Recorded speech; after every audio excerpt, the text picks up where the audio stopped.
wouldn't add up timeline wise, but Yeah. I want to create a reality where like Tony tells Ben and Sam to look after her for him. Oh yeah, that would be cool. And then there's this funeral scene that Tugs you. really shoved a stake in my heart. And it really started killing me when Pepper laid the thing on the water, and it has the art director from the Proof that first Tony movie. Stark has a heart. Yes, I mean, and like all the heroes are there at his funeral. Yep, Like everyone. all of them. And let me ask you something. Now, when you saw that funeral scene, did you see somebody in particular in there that we haven't seen in a while? I saw somebody, but I couldn't.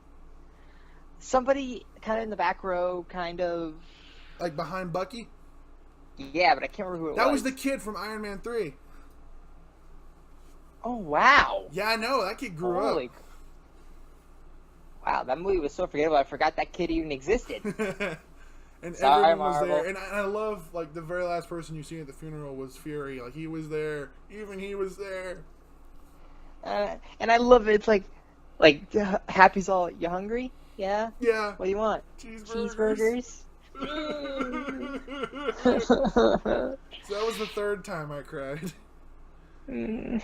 And Thor makes Valkyrie the queen of New Asgard while he goes off with the Guardians.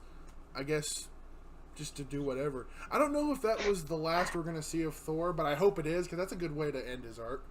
Yeah, I agree. And then, Banner has Cap go back in the past and put all the stones back where they belong. Yep. And you think it's like 5, 4, 3, 2, 1. Nothing happens. You think Right. I thought he got lost or something horrible happened. Like, I was like, oh no, is this going to be the opening for the new Avengers movie, the new movies? Are they like, is it going to be like the search for Captain America? Are they going to pull a Force Awakens on me? And then Bucky sees somebody. He's like, Sam, look. And then there's this old man sitting on a bench, and I saw like, oh. I was like, no, I know what he did. No. And then it was Captain America. I love that they CGI'd Chris Evans' face to make him look older. Hey Sam. I like it when he got older, his Brooklyn accent got heavier. I put the stones back. I love when he's like, it's like, It was beautiful. well, I thought after I put the stones back, I thought I'd try something that life Tony was telling me to get. Like, how was it? It was beautiful. You gonna tell me about her? No. I don't think I will. And we should say too that Cap made a new shield and he gives it to Sam. You think he'd have given it to Bucky, right? Well, I mean, they were both Captain America at one point. That's So, yeah, I don't think but we're- like you think like I don't know. I just figured Bucky would be the first person he'd think of. And then he gave it to Sam, and Sam says it feels like it's somebody else's. Cap says it isn't. It isn't. He says I'll do my best. He says that's why it's yours. And then it shows you back in the 40s when Cap went back and he was with Peggy. They're dancing in their own living room. Like, he got the dance. Yeah, and then that made me think, okay, what if my OC, Sam Rogers, was a time-displaced son of Captain America? Be interesting. Like, he gets sent to The future? modern times by accident. How? I don't know. Just something happened. He goes, what the hell? Where am I? What the he looks down and he's like, he just says, well, I know I'm not in Kansas anymore. Maybe. I saw the scene with him with Peggy dancing again, and I thought I started to cry there, and I thought like, oh man. And then the credits started happening, and when I say the credits, I mean like the names. Oh, that was started awesome. happening, and like every single person, and then it got to the main six, and they had the signatures. It reminded me of the end of Star Trek, The Undiscovered Country, where they had the original cast sign their signatures. I'm like, oh, you're killing me here. And with every name, there was like a bigger applause because it just went down the line of the most popular Avengers. And when it got to Robert Downey Jr., it was just like deafening, like ah, RDJ. RDJ. And surprisingly, there's no end credit scene in this movie. I knew that. So you didn't stick around for the credits? No, because I already heard someone there was no end credit scene. Yeah. So. And there is no end credit scene, but there is something at the end of the credits. It's just something I don't think it's worth sitting for when you gotta pee. Yeah. But when all the credits, every last bit of the credits go by, the Marvel Studios logo shows up, and you hear this, clank, clank, clank. It's the sound of him working on the Mark 1 from Iron Man 1. Ooh, yeah. I thought that's a clever way of bringing it full circle. Oh, yeah. It's like, man, this really is like closing a book and closing the chapter in the book of a big Marvel universe. And Oh, yeah. of course, there's, like we said, there's going to be more Marvel movies to come. But this was like kind of the end of this arc.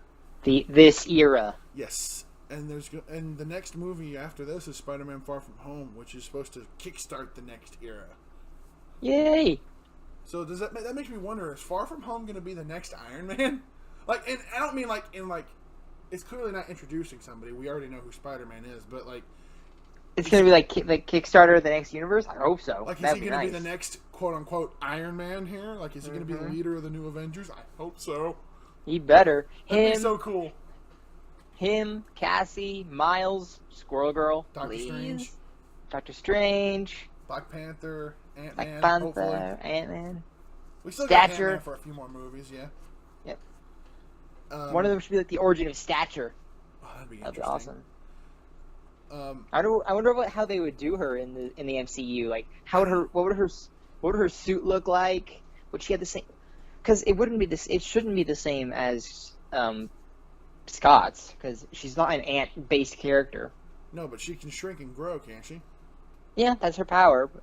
But Can she doesn't like. can she grow like giant man size too? Yeah, she can. I've seen her do it.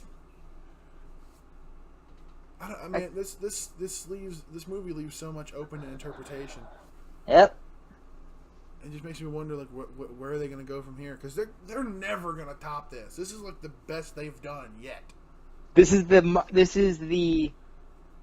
You'll disagree with me, but this is the Return of the Jedi of the Marvel franchise. No, I completely agree with you, because I think Infinity War was the empire of the Marvel universe. Really good movie, but everything ended badly. Cliffhanger and depressingly. Yes. Like, it makes you just wonder, like, well, where do we go from there? And this one makes you think the same thing, but in a different context. It's like, wow, where do we go from here? Well, we've got so many other heroes to do. I mean, now that we got the Fox properties back, we can do Ghost Rider They can movies. bring in Fantastic Four, X-Men even. They can redo the X-Men. Yeah, but I don't think they should. I mean, I don't think they should either. At least not yet. Not yet. Save that for a little bit later down the line when we need a big Save that team. Save that for when we get another Hugh Jackman-esque character guy for Wolverine. Right. And this makes me wonder, because somebody asked me this after I saw it. They said, so who do you think the next MCU bad guy is going to be? And I thought, well, Fox is back, and I'm thinking Galactus maybe. But if they're going to do Galactus, they got to do him right. They clearly can't make him like a big floating body in space, but they also can't do what Fantastic Four 2 pulled off. Mm-hmm. So that one's going to be tricky, but, you know, it's Marvel. Do what they did with Dormammu and just make him a giant face, I guess. I suppose so. It's just, you know, Dormammu seemed kind of one-offish for Doctor Strange. Which, by the way, isn't he supposed to get a sequel soon? I don't know. You'd think, right? I hope so. That would be cool. Yeah, they kind of left it on a cliffhanger with Mordo. Mordo. Too many sorcerers. Yeah, sure. No, Steven. You lack a spine. But, dude, this movie was so good. I know. And it's kind of depressing that it's kind of like an end of an era, because it really feels like we've been on this crazy roller coaster for the past 11 years. I mean, I got into Marvel like when I was in college, bro. College. Yeah, when you met me. Yeah, 3 years ago. I've been doing this 3 years, and now it's over. It's almost 4 years. Almost, yeah. And I've been on it since Iron Man. I was 11 when I first saw the first Iron Man. I saw it with my grandparents. And it was like, I wasn't a huge Iron Man fan at the time. And I respect him a whole lot more now. It's just like, when I saw it, I was like, wow, that's amazing. And I never stopped watching all these movies. And it's like, wow. To date, I've seen every Marvel movie except the Thor movies. And I still haven't seen Captain Marvel. That one's pretty good. So what would you rate this, Noah? I already told you, 9.5 out of 10. Okay, and I'll give it, 11 out of 10. See you later. Adios.